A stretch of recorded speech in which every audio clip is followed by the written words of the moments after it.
Our nanny tried to replace me in my own house. My husband and I replaced her in a way she didn't see coming. We hired Rosa when our daughter Lark was 8 months old. I was going back to work full-time at a physical therapy clinic, and we needed someone 5 days a week from 7:30 to 4. Rosa came through an agency with a clean background check and 3 solid references. She was 26, had 4 years of experience with young kids, and she charged $22 an hour through the agency. During the trial day, Lark took to her immediately, and I felt good about it. My husband Dex worked from home most days doing freelance accounting, so he was in the house while Rosa was there. The first 3 months were perfect. Lark was happy, the house was in order when I got home, and Rosa was professional. She sent me updates during the day, followed the feeding schedule I left, and never overstepped. Then around month 4, I started noticing small things. I'd come home and Rosa would be sitting at the dining table talking to Dex while Lark napped. That was fine, normal even. But then I noticed she started wearing perfume to our house. She never wore perfume the first 3 months. I noticed she started bringing Dex coffee without him asking. She'd make one for herself and one for him and set it on his desk. She didn't bring me coffee on the days I worked from home. I noticed she started asking Dex questions about things she could have asked me. Where do you keep the extra wipes? What should I make Lark for lunch? Does Lark need a jacket today? She had my number. She could have texted me at any point, but she'd walk to Dex's office and knock on the door instead. I mentioned it to Dex and he agreed to redirect her. He told Rosa the next day that all questions about Lark's routine should go through me. Rosa smiled and said of course. Nothing changed. She kept going to him. She started timing her lunch break to match his. If Dex heated up leftovers at noon, she'd suddenly decide to eat at noon too. She'd sit across from him at the dining table and ask him about his work. She started commenting on his clothes. She told him a blue shirt looked good on him, and I know this because Dex told me that night and asked if I thought it was weird. I told him yes. He said he'd keep his distance. The next week, I came home early because my last appointment canceled. I walked in, and Rosa was on the couch in the living room watching a show on our television. Lark was asleep in her crib. Dex was at his desk. That was all fine, except Rosa had changed out of the clothes she arrived in that morning. She was wearing shorts and a tank top that she did not show up in. I asked her about it, and she said Lark spit up on her shirt, so she changed. I checked the laundry. There was nothing with spit up in it. The next day, I told Dex I wanted to let Rosa go. He agreed, but asked me to wait until we had a replacement lined up because he had a deadline and couldn't watch Lark during work hours. I called the agency that afternoon and told them I needed a new nanny and explained why. They said they'd have someone ready within 2 weeks. I didn't tell Rosa she was being replaced. During those 2 weeks, Rosa got worse because she thought nobody was watching. So Dex told me she brought him lunch she cooked at her own house. She made enough for 2 and didn't make anything for Lark. He told me she asked him one afternoon if he and I ever thought about separating because she read somewhere that couples who have kids in the first 2 years of marriage have a higher divorce rate. Dex said he told her that was an inappropriate question. She told him she was just making conversation. The last straw came on a Thursday. I was at work,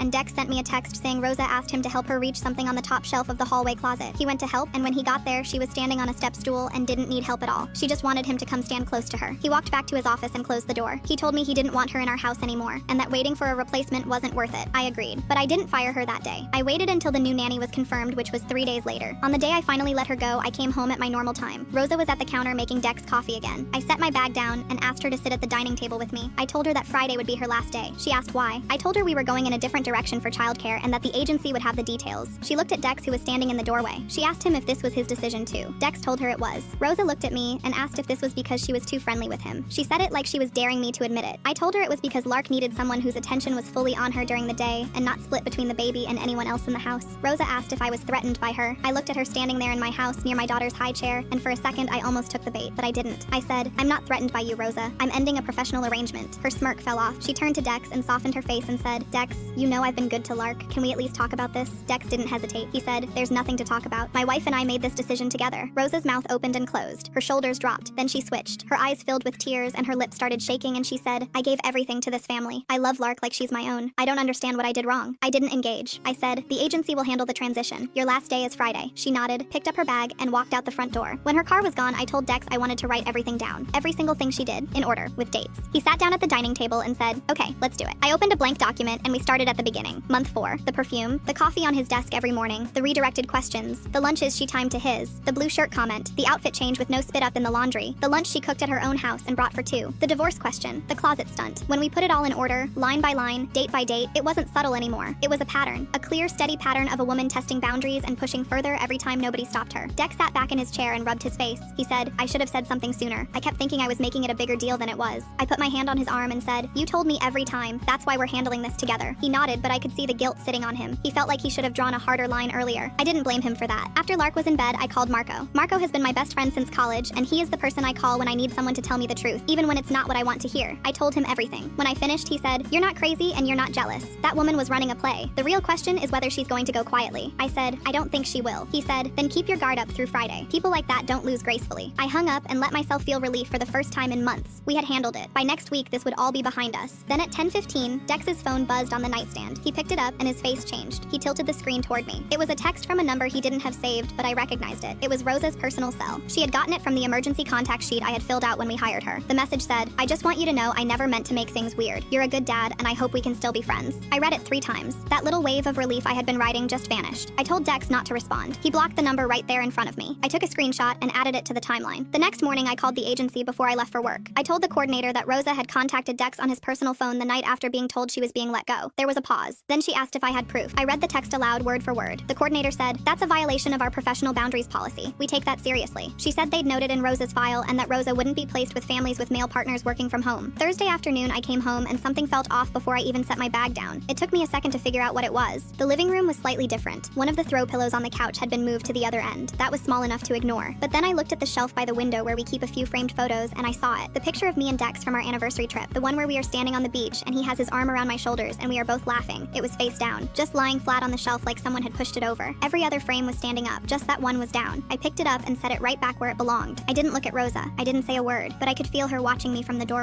After a few seconds, she said, "Oh, it must have fallen. Sorry about that." Her voice was light, casual, like she was commenting on the weather. I said, "It's fine," and I left it at that. But the second she turned away, I pulled out my phone and took a picture of the frame standing up on the shelf. Photos do not fall face down on their own when nothing else on the shelf moved. My gut had not been wrong about Rosa yet. I added the photo to the timeline document that night. After Rosa left for the day and Lark was down for the night, Dex and I sat on the couch and talked about Friday. I told him I was not going to work. He looked surprised and asked if I had already cleared it. I said I would in the morning, but that I had made up my mind. I was going to be home all day. I was going to set up my laptop and work from there so I'd be visible the entire time Rosa was in the house. Rosa was not going to have a single moment alone with Dex. Not one. Dex didn't argue. He didn't say I was overreacting. He just said, "Good, I want you here." That meant more to me than he probably knows. Friday morning, I didn't go to work. I set up my laptop at the dining table where I'd be visible the whole time Rosa was here. Rosa pulled into the driveway at 7:30 on the dot. When she walked through the front door, I noticed she'd put effort into today. Her hair was blown out. She was wearing a nice blouse, fitted pants, a full face of makeup. She was carrying a small gift bag with tissue paper poking out the top. She set it on the counter and smiled at me and said, "I brought something for Lark, a little goodbye present." I looked at her and said, "That's thoughtful. You can give it to her after her morning nap." Her eyes moved around the room. They landed on my laptop, on the charger plugged into the wall, on the notebook and pen sitting next to my coffee. She tilted her head and said, "Oh, you're working from home today?" I said, "I am." That was it. I didn't explain. I just let those 2 words sit there. She picked up her bag and walked down the hall to Lark's room. Around 9:30, I heard her footsteps come down the hall. She stopped at Dex's office door and knocked. She said through the door, "Hey Dex, my phone isn't connecting to the Wi-Fi. Do you know the password?" Dex didn't open the door. He called out the password through the door, just the letters and numbers, no small talk. She walked back. 20 minutes later, she was back. Another knock. "I think the baby monitor is making a weird noise, like a buzzing. Can you come check it?" Before Dex could respond, I stood up. I said, "I'll check it." I walked past Rosa into Lark's room. Lark was in her crib doing her pre-nap fuss. I picked up the baby monitor and held it to my ear. Nothing. No buzz, no static, no weird noise of any kind. I set it back down and walked out. Rosa was standing in the hallway. She said, "Must have been nothing. Sorry." I went back to the dining table and sat down without a word. Lunchtime came around and Lark went down for her nap. I heated up some soup and sat back down. Rosa came out of Lark's room a few minutes later, and instead of sitting on the couch or eating by herself like I expected, she pulled out the chair directly across from me and sat down. She folded her hands on the table and looked at me. I could feel what was coming before she opened her mouth. She said, "Can I ask you something honestly?" I set my spoon down. I said, "Go ahead." Rosa took a breath and said, "Do you actually think I was trying to do something with your husband? Because I wasn't. I'm a friendly person, and I think you misread the whole thing." She held my gaze. She didn't blink, didn't look away, didn't fidget. It was a performance. A good one. She had probably practiced it in the mirror that morning right after doing her hair. And for half a second, there was a voice in my head that said, "What if she's right? What if you did misread it?" That voice lasted about half a second, because then I remembered the text. The one she sent to my husband's personal phone at 10:15 at night after being told she was done. The one that said she hoped they could still be friends. I held eye contact and I said, "Rosa, you texted my husband on his personal phone the night you were told you were leaving. We don't need to have this conversation." Something shifted in her face. The openness she was projecting tightened. She said, "That text was innocent." I said, "This isn't a discussion. Today is your last day." She stared at me for a long moment. I think she was waiting for me to crack, to add something, explain myself, give her a thread she could pull, but I was done talking. I picked my spoon back up and went back to my soup. Rosa sat there for another 5 seconds and then she stood up, pushed her chair in, and walked back down the hall. After lunch, I needed to use the bathroom. I'd been holding it because I didn't want to give Rosa even 2 minutes of open space, but I couldn't wait anymore. I told myself it would be quick. 2 minutes, maybe less. I went, closed the door, and when I came back out into the hallway, my stomach dropped. Rosa was standing right outside Dex's office. The door was open. Not all the way, but enough. Dex was sitting at his desk, and his hands were flat on the surface, pressed down hard, like he was holding himself in the chair. His face had a look on it I had never seen before. Not angry exactly. Something colder than that. Something shut down. I walked up and said, "What happened?" Dex looked at me and his voice was tight and flat. He said, "She just told me that I deserve someone who trusts me more." I turned to Rosa. She was still standing in the hallway, not moving, not pretending to be busy. She looked right at me and said, "I was just saying goodbye." She stood there in my hallway, outside my husband's office, in my home, and told the man I built a life with that he deserved better than me, on her last day, with my daughter sleeping 20 feet away. I didn't raise my voice. I didn't step toward her. I said, "Rosa, please go back to Lark's room. We'll handle the rest of the day from here." Something in my tone must have landed because she didn't argue. She turned and walked back toward Lark's room and closed the door behind her. I looked at Dex. He was still sitting there with with his hands pressed to the desk. I walked in and put my hand on his shoulder, and he reached up and held it for a second without saying anything. Then he said quietly, "I'm glad you were here." I squeezed his shoulder and went back to the dining table. At 2:30, Rosa came out of Lark's room holding her phone. She walked in and stopped on the other side of the table. Her face was different. The tears from 2 days ago were gone. The sweet act was gone. What was left was something hard and rehearsed. She said, "I just filed a complaint with the agency. I told them you created a hostile work environment and that I was emotionally mistreated in this home." I felt my chest tighten. I felt that pull toward panic, but I didn't let it take me. I said, "That's your right. I've already spoken with the agency and they have my documentation." Rosa blinked. A quick double blink. The kind you do when something you didn't expect lands right in front of you. She thought the complaint was her big move. She thought I'd go white. I'd stammer. I'd ask what I could do to make her take it back. But I'd been on the phone with the agency since Thursday morning. They had the text. They had my timeline. They had every single incident in order with dates. Rosa was holding what she thought was a grenade. The pin was already gone and it was empty. At 3 o'clock my phone rang. I saw the agency's number and answered. The coordinator said, "Rosa filed a formal complaint this afternoon. She's alleging emotional hostility, retaliatory firing, and an unsafe work environment. We need to take these seriously. Can you walk me through your side?" I closed my laptop and walked to my bedroom and shut the door. For 20 minutes I sat on the bed with my phone pressed to my ear and read from the timeline document. I started at month 4, the perfume, the coffee on his desk every morning, the redirected questions, the lunches Rosa timed to his, the blue shirt comment, the day I came home early and found her in a different outfit with no spit up anywhere in the laundry, the lunch she cooked at her own home and brought for 2, just her and Dex, nothing for Lark, the divorce question, the closet stunt, the text Rosa sent to Dex's personal phone at 10:15 the night she was told she was being let go, from a number she got off the emergency contact sheet without permission. I gave dates where I had them. I gave details where I could. I read direct quotes from things Dex had told me. When I was done, the coordinator was quiet, long enough that I pulled the phone away from my ear to check the call was still connected. Then she said, "You've been very thorough. I'm going to note all of this and submit it to our compliance team." I asked if the complaint affected my ability to hire a new nanny through their agency. She said no. She said if Rosa escalated to a labor board, it could complicate things, but the agency's internal review would not. I thanked her and hung up. I came out of the bedroom. Dex was in the hallway waiting. He had heard me close the bedroom door and he knew something was happening. I told him everything. The formal complaint, the allegations, the labor board threat. He said, "She's trying to make us the villains." I said, "She can try. We have everything written down. She has a story she made up on her last day." I texted Marco. He called me back inside 30 seconds. He said, "Don't panic. Labor board complaints from domestic employees are extremely rare and they need actual evidence of wrongdoing. Real evidence, not feelings. You paid her through an agency. She had a contract. You gave proper notice. You didn't yell at her. You didn't dock her pay. She's bluffing to scare you. Finish the day. Let her walk out the front door. Let the agency handle her." I said, "Okay." I sat back down at the dining table. Rosa was in Lark's room with the door closed. Dex was back in his office.